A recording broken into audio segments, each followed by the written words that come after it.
Hi, I'm Randy Wooden, and welcome to another in our Edge Library series, talking with military folks and dealing with the Tell Me About Yourself question, Part 2. Back in Part 1, we talked about the need to be brief. We talked about, talk professional, not personal. Talked about the value of asking questions, and we alluded to the GEESE acronym, G-E-E-S-E. And now, in this segment, I'm going to talk a little bit about what that means and why it's important. I mean, let's face it, you're going to get hit with that question, tell me about yourself.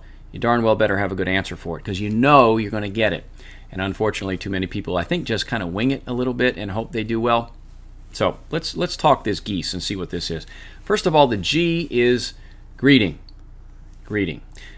What does that mean? Well, it means a greeting. It means you're not a robot. When you go in there and they say, tell me about yourself, you don't just suddenly hit the play button and regurgitate some answer that you memorized. You want to sound conversational. So a simple, and I'll say Mr. Employer, but Mr. Employer, thanks for having me, and I really appreciate the chance to come in and meet with you. Just something that kind of puts everybody at ease.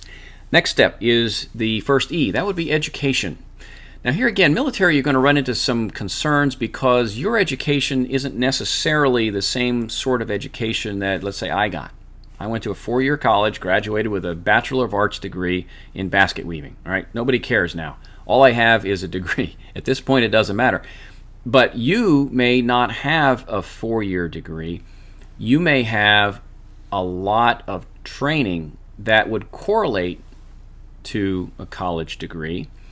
And frankly, a lot of guys in the military come out with a lot of leadership training sorts of courses versus the guy coming out of college doesn't really have that.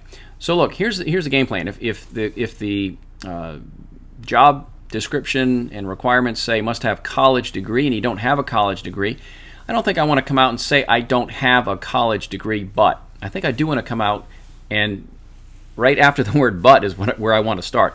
I think I want to come out and say I have extensive leadership training and whatever else is relevant to the job, but don't come out and say I don't have a college degree. Now, if you have a college degree, great.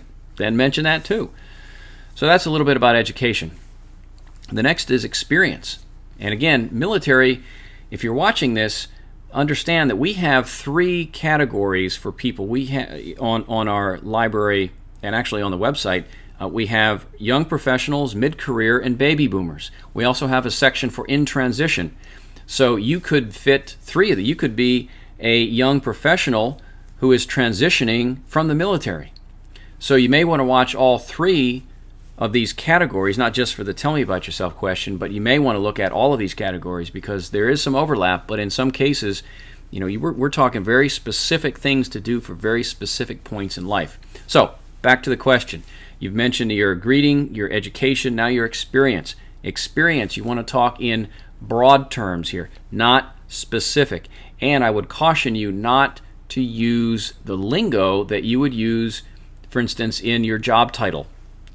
I don't care if you're an E, whatever. That to me is, you might as well be talking Greek to me. I don't know. I don't get it. I don't know what that correlates to. So I think in terms of manager, director, that sort of thing, that's how the corporate mindset tends to work. So talking experience, talk broad terms. Maybe I have over 5 years experience. I have just under 20. I have over 10. Talk in broad numbers. And then of that broad number, how much of that is relevant to the job at hand today?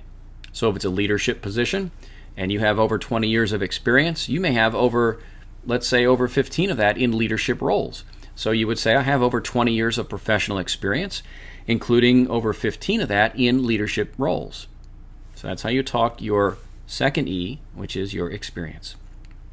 Now we're moving on to the S. The S stands for skills.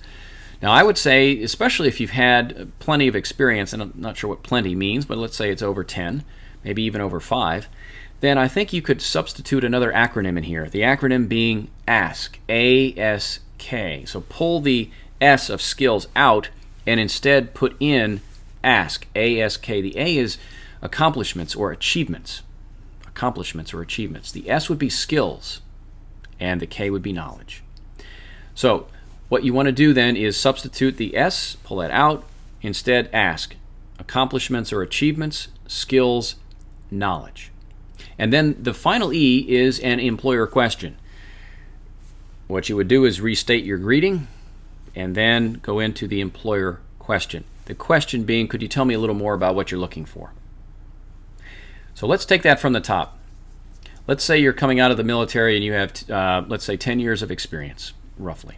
You might say, first of all, thank you, Mr. Employer, for having me in. I appreciate the chance to come in and talk with you.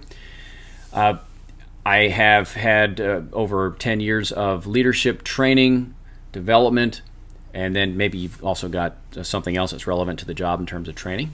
You could say I have nearly 10 years of leadership experience in a variety of capacities, and as you can imagine, very oftentimes under very stressful conditions. So that's the experience part. Now you're on to the ask. Throughout my career, I've certainly developed skills. Yes. I've gained knowledge. Okay. And I've had a number of accomplishments or achievements that I'm proud of and would hope to get a chance to share with you. So there's your ask worked in there.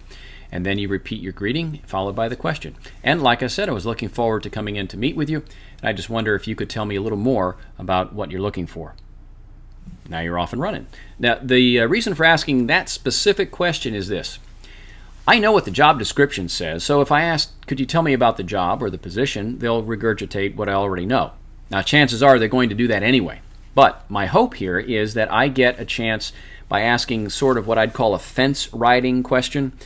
Tell me about could you tell me what you're looking for? What I'd like this person to do is tell me the character or characteristics of the person that they feel would be a good fit. Could be things like can work well under or meet deadlines, can work well under pressure, can work in a diverse work culture, is proactive, can work well within a team. All of those are intangibles. Those are things that I want to find out about. Now I can spend the rest of my interview time selling to those needs.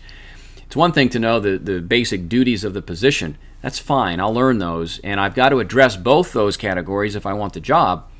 But I want to find out a little bit of those intangibles if I can. And that's going to wrap it up for this in our Edge Library series, talking with military folks and dealing with the Tell Me About Yourself question, Part 2.